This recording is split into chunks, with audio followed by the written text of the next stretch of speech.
Welcome to Pankinen Financial Perspective with Ashton Pankinen from Pankinen Financial Group. Planning for your financial future means navigating challenges like market volatility, inflation, and retirement income.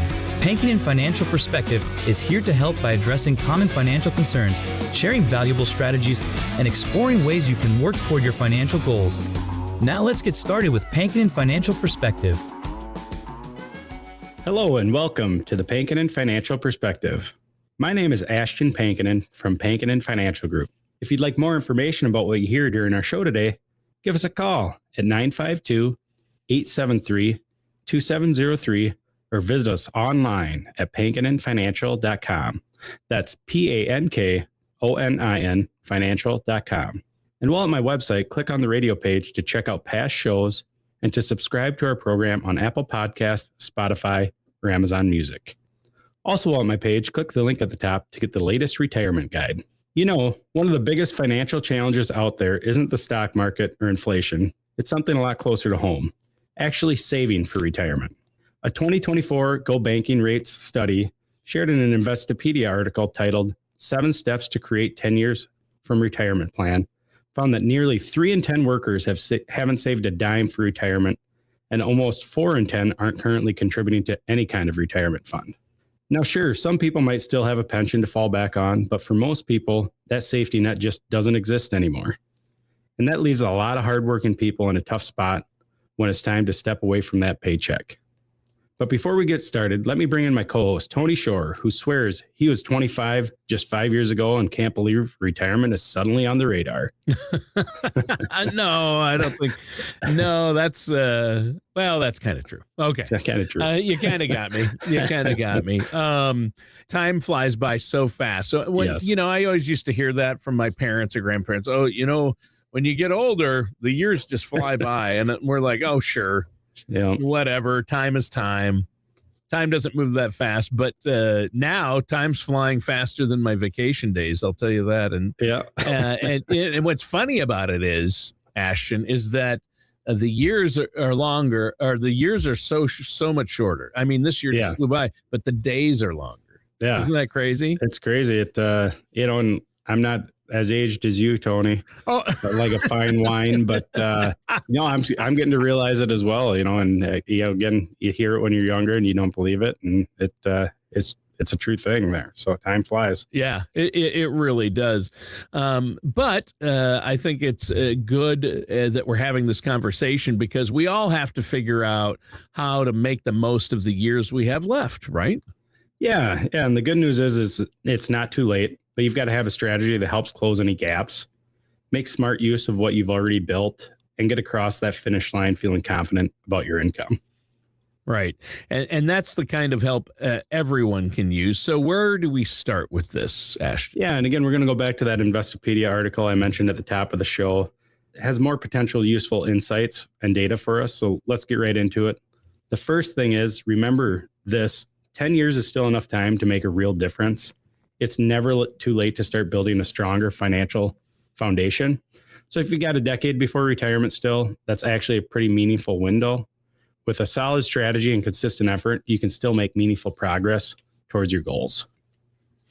Right. And that's encouraging, because I think a lot of people hear 10 years and they start to panic, like they've already missed the boat somehow. But you're saying there's still time to turn it around, right? Absolutely. The key is to take an honest look at where you're at right now, what you've saved so far, what's your current income situation, and what can you realistically contribute going forward. And once you've got that, it's about considering smart adjustments, like maybe cutting a few expenses, redirecting some dollars towards savings, and just staying consistent in that plan. That sounds like maybe you need a mix of awareness and action, getting clear about your current situation, and then actually following through on a strategy. And part of that is going to be working with somebody like yourself, a financial services professional, to help you implement strategies and know which strategies to use, right? Yeah. And again, taking a few deliberate steps now, even if they feel small, make a world of difference down the road. The very first step is simple, but it's not always easy. You've got to assess where you are right now. You want to look at where you're at currently. Most people don't love admitting that they might be a little behind on their retirement goals. But if you're being honest about your current situation it's the only way to create that strategy that'll truly work for you. Right. And I think that's so important. And it's a tough one, though. I think a lot of people avoid it because they don't want to face numbers, right? The numbers, or maybe they just don't know where to start. So what does that kind of assessment actually look like? Yeah, that's a great question, Tony. You want to start by looking at how much you've already saved in accounts that are meant for retirement. Could be things like your IRA, Roth IRA, 401k, 403b. Add up those so you have a clear total of what you've currently got saved for retirement. And then if you've got taxable accounts that you plan to use specifically for retirement, include those too. So non-qualified accounts that you have earmarked for retirement, you want to make sure you include those. But leave out any money that's earmarked for emergencies or big purchases, like a new car or a home project, because you want to see what's really in that retirement bucket. Yeah. So basically, get everything on one page, including the real retirement picture that you'd like, and keep things like emergency funds or vacation savings separate, right?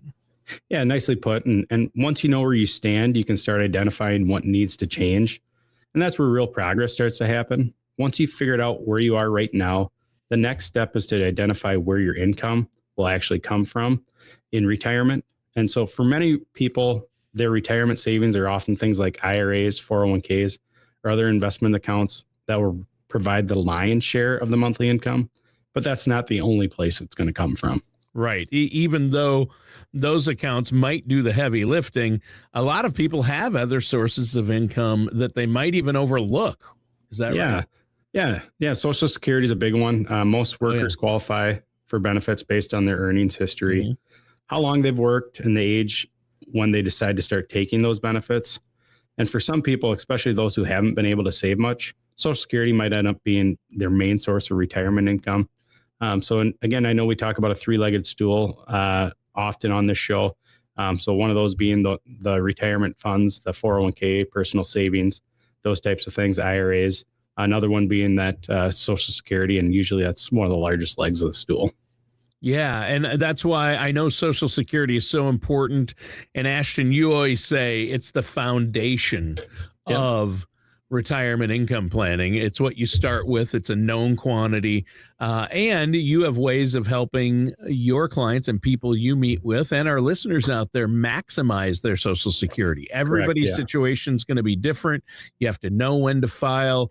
And that's based on your situation. You can't just do what your neighbor down the street does or a relative did or your coworker. You need to have your own plan. And you might need to wait to file. You might need to file early. It depends on your personal situation. So that's an important point. I'm glad you brought up Social Security. And that makes me think of pensions. What about pensions? I know they're not as common anymore. You know what I like to say, the pension has gone the way of the pension, right? But some people still have them, I guess, right? Yeah. And if you're fortunate enough to have a pension, make sure you include that monthly income in your strategy. It's a valuable piece of the puzzle. And if you think you might do some part-time work too after retiring, whether it's for fun, structure, or extra income, that should be factored in too. And again, the three-legged stool, that pension is that third leg of that stool. And if we don't have one, sometimes we create one as well through some guaranteed income strategies. Sure, that makes sense. And it's, again, it's about making sure you have at least a solid 3 legs under you before you sit down or enter into retirement, right? Yeah, exactly. And it's getting a full picture of all the possible income streams, looking at what you have now, what you're going to have, what possible resources are out there, and how to maximize what you have, right? Yeah. And here's a quick tip too. The government Social Security website has a retirement benefit estimator. It's really helpful. And you and your advisor can sit down to get a better idea of what that monthly benefit will look like. So oftentimes I have clients come in, we log in ssa.gov if they haven't done it yet. Sure. And then again, we can calculate what that number is in real numbers and then use that maximization strategy. We run a scenario on what is the best way to maximize Social Security. And it doesn't always mean we use that maximization number, but again, depending on cash flow for each individual situation. Sure. But again, we want to tailor your income needs. Take a look at what retirement really means to you because it's not the same for everyone. No, it's not. And that way you build a strategy around, like you say, real numbers instead of guesswork. Yeah.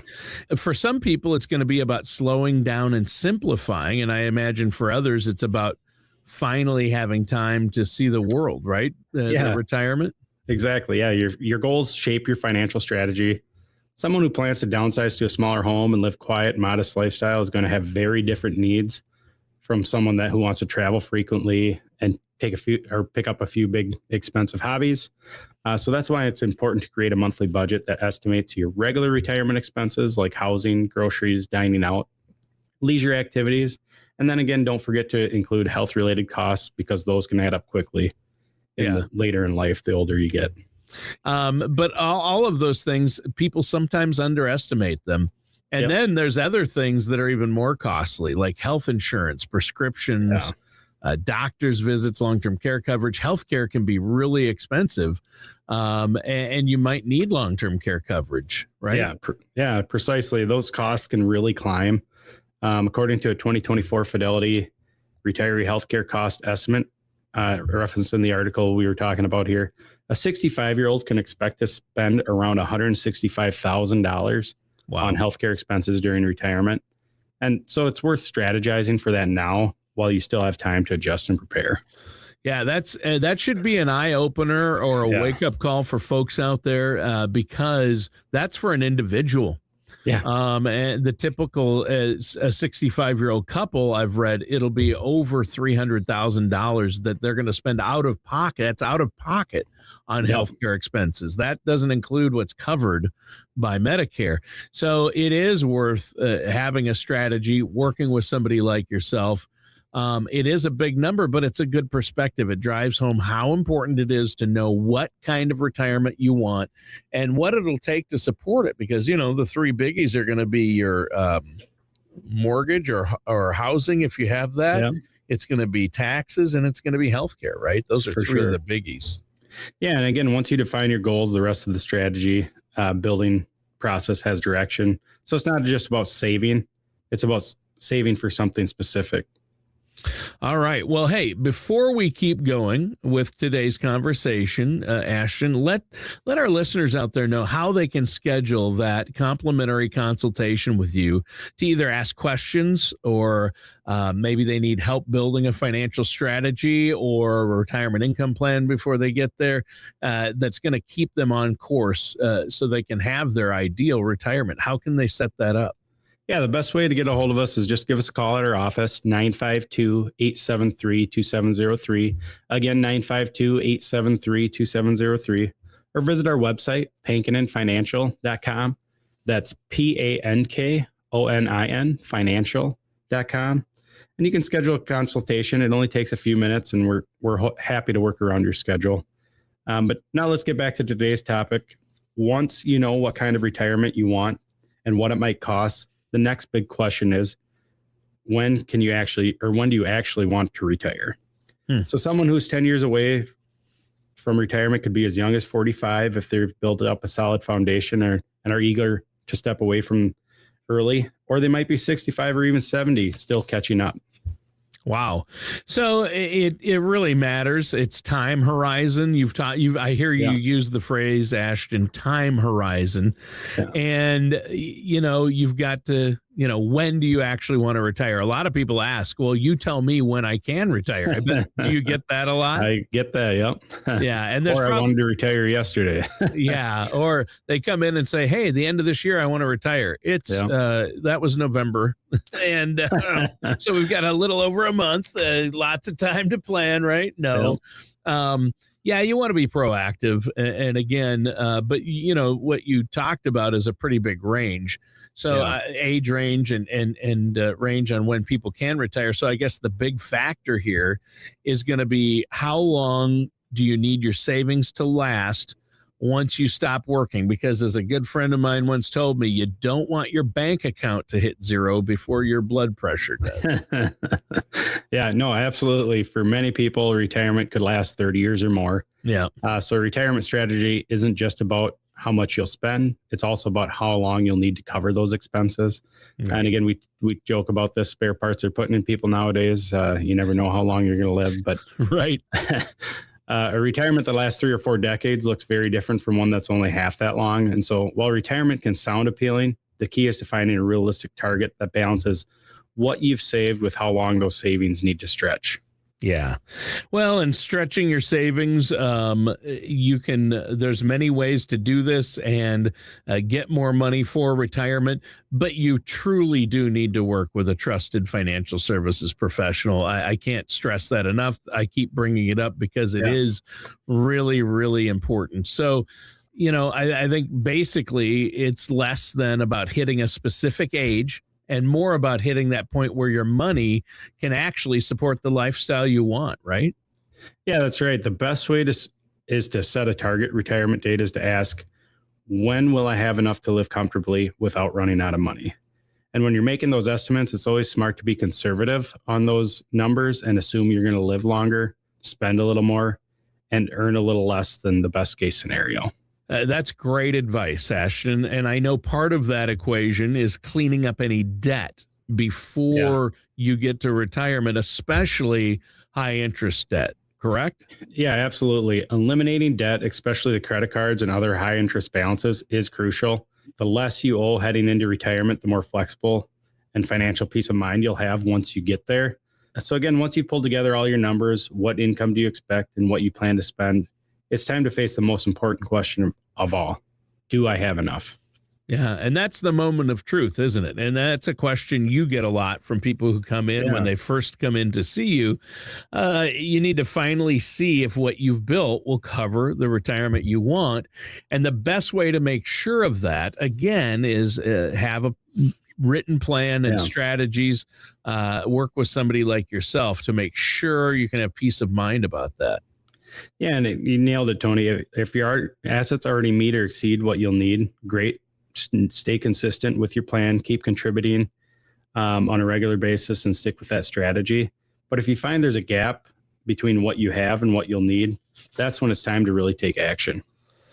Okay, so that said, what can somebody do if they do realize they're behind and, maybe they're 10 years out and that doesn't seem like a lot of time to play catch up or even less? Yeah, again, 10 years doesn't seem like much time and it can go by fast, but it's still enough time to make meaningful progress, meaningful adjustments to your strategy. You may need to increase your savings rate, cut back on some non-essential spending. The key is to figure out exactly how much you need to save and then adjust your contributions, whether that's in your IRA, 401k, or other accounts. So again, the best way is just to stay consistent. And to do that, you want to set up automatic contributions, whether through your payroll directly, or we can also ACH directly from your checking account to contribute on a regular basis. And it's that set it and forget it approach that helps you stay disciplined. Yeah. And you can't let emotions get involved. And that's where you come in, Ashton. Yeah. You take that emotional factor out of it for your clients and keep them on course. But we're talking about debt, right? Because debt can eat away at savings potential. Yeah. And you want to attack that debt, especially the high interest one like credit cards. I don't know, anywhere from 20 to 30% interest on those credit cards typically is what they're charging you. Yeah. And America's credit card debt reached about 1.16 trillion in 2024. That's trillion with a T. Yeah, with a T. That's a lot. That's real money even to you, Ashton. Oh, geez. Yeah, exactly. It's real money to everybody. But and the average balance was around about $6,700 according to Experian. And so those interest rates can be brutal, and paying them off can make a dramatic difference in that monthly budget for you. Yeah, and I like that you said there's no magic trick here. It's just smart strategizing and consistency, correct? Yeah, I agree. There's no quick fix. It's about the right mindset, accountability, clear strategy, and how you want to close the gap. I've sat down with people before and pointed out, hey, we got to take care of this credit card debt. And, they realize that, maybe stopping at Starbucks every day, maybe they don't have to do that anymore, and they can use that money to attack credit card debt. And so, again, it just means adjusting your expectations, learning to live on a little less. And that's all part of creating a retirement plan that works for you. And another thing is, I think being this close to retirement, 10 years away, is not a time to take on extra risk. High risk investments might make sense earlier in life, but these final years before retirement, protecting what you built can be just as important as growing it. That's a great point. And it's all about balance and protecting that progress that you've already made, correct? Yeah. And as you get closer to retirement, another key piece of the puzzle is understanding that risk tolerance, your own personal risk tolerance, or how much market fluctuation you can handle without losing sleep at night. Right.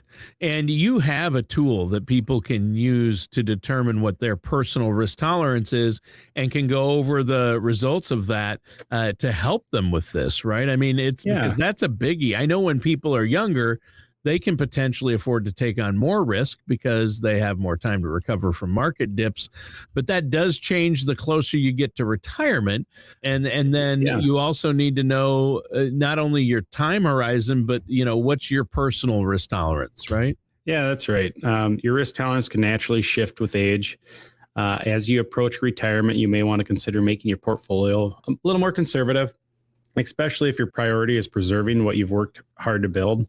Because if a bear market hits, a down market, in just a few years before you want to retire, it may really throw off your timing. Yeah. And so again, closer you get to that retirement age, usually a little more conservative you get, but you also don't want to just go and stick it under your pillow or under your mattress, because again, inflation, that not so silent killer of money is out there. And so at this stage, many retirees focus on a mix of high quality dividend paying stocks and investment grade bonds, again, a mix between stocks and bonds. And that kind of balance may help provide a blend of conservative growth and income. And that makes sense to me because it's all about steady, reliable income versus chasing the big returns, right? Yeah. And there's a simple guideline a lot of people use. You subtract your age from 110, and that gives you a rough idea of how much your portfolio could be in stocks. So for example, if you're 70, you might want around 40% stocks, 60% bonds. But again, this is just a rule of thumb. I've got clients that are 70 that are very aggressive still. It just depends on everyone's individual situation and customized plan and risk tolerance, I guess, own personal risk tolerance. Yeah, and that's a strategy that people need to consider because it's easy to remember. But what about people who are behind on their savings? I can imagine some people out there might be tempted to take on more risk to try to catch up, correct? Yeah, that's a common thought, and it's also one of the riskiest moves you can make. Sure, taking extra risk might pay off occasionally, but it often produces mixed results for an individual. So you could end up investing aggressively at exactly the wrong time and make the problem worse. Some additional risk might be appropriate depending on your comfort level, but the key word is measured. For some, increasing equity or stock exposure might make sense, but big swings can be dangerous fast. Well, and it's really about balance and not getting too cautious too early, but also not gambling with your nest egg when you're this close to using it, right? Yeah, that's a good summary, Tony. It's about protecting your future while still keeping your money working for you. Again, there's a thoughtful middle ground there. Possibly one of the smartest moves anyone can make, especially if you're within the 10 years of retirement, is to get that professional guidance. Money management isn't just a do-it-yourself project for most people, and that's okay. Consulting a financial service professional is a wise first step.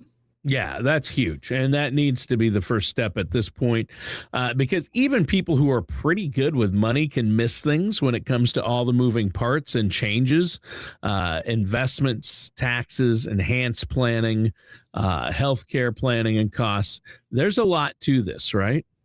Yeah. And again, an experienced financial advisor may help you make sure your portfolio stays balanced and risk level and goals. And again, this may be your first retirement, but we've seen hundreds, if not thousands of retirements. And so depending on your situation, we can also provide insight into bigger picture topics like those enhanced planning strategies, legacy strategies, tax planning or income distribution once you actually retire. Again, what's the most efficient way to take this income out without one of those large costs that we talked about, taxes being involved. And more peace of mind is so valuable. Now, I think a lot of listeners are wondering about the big question.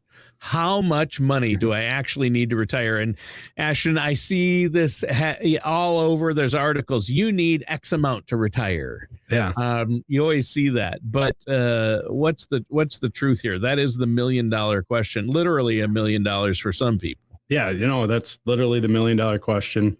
The truth is everyone's number is a little bit different because it depends on your goals, your lifestyle, and your specific needs. So again, there's a common strategy that may help you get a ballpark estimate. Again, another rule of thumb type thing. Sure. Most financial advisors suggest aiming to have about 10 times your annual income saved by age 67. And it's not a perfect formula, but again, it gives you a good starting point for building a strategy. Yeah. Yeah. And everybody's situation is different, but it makes sense. So what if somebody's listening to this and thinking, I'm nowhere near that number? What do they do then? Yeah, it's really a common concern, and there's good news. It's never too late to make progress. If you find yourself short of your retirement goals, start by reassessing your spending and saving habits.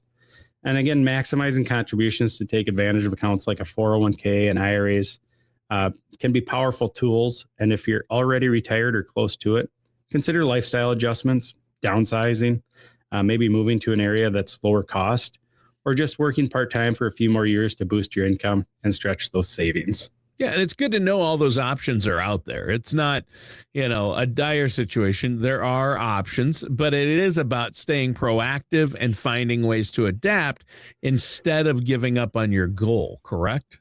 Yeah. Again, Tony, think of it as like a wake-up call, not a dead end.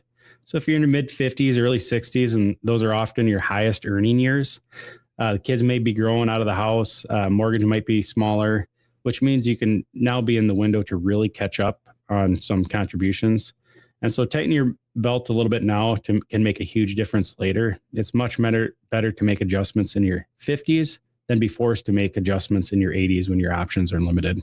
Yeah, I think that's solid advice, and honestly, pretty empowering. No matter where you are, you can still take control of your future. Yeah, that's exactly the message. Start where you are, build a strategy, and keep moving forward in small, consistent steps. It can take you a long way toward the retirement you want. Yeah, that's the bottom line. And you know what? This has been another fantastic show, Ashton, but we're out of time. Is there anything else you want to add before we say goodbye? Yeah, again, it's never too late to start. If you have questions about your retirement and your financial strategy, visit my website, pankininfinancial.com. That's PANKONIN financial.com. Or give our office a call, 952-873-2703. Again, that number is 952-873-2703. We'd love to help protect your savings and help you feel confident about the road ahead. All right. Thank you so much, Ashton. A lot of great information packed into today's show. And listeners, thanks for tuning in. That does it for today's episode of the Pankinen Financial Perspective with our host, Ashton Pankinen. Thank you for joining us for Pankinen Financial Perspective. Don't head into retirement without a plan for both your finances and your health. For more information, contact Ashton Pankinen at Pankinen Financial Group at 952-873-2703 or visit pankininfinancialgroup.com. Join us again soon for another episode of Pankinen Financial Perspective. Advisory services are offered by Ashton Pankinen LLC DBA Pankinen Financial Group, an investment advisor in the state of Minnesota. All matters discussed during the show are for informational purposes only. Each individual situation may vary, and the opinions expressed here may not apply to everyone. Materials presented are believed to be from reliable sources, and no representations can be made as to its accuracy. All ideas and information should be discussed in detail with one of our qualified representatives prior to implementation. We are not affiliated with or endorsed by the Social Security Administration, the Federal Medicare Program, or any other government agency. Calling this number will direct you to a licensed sales agent.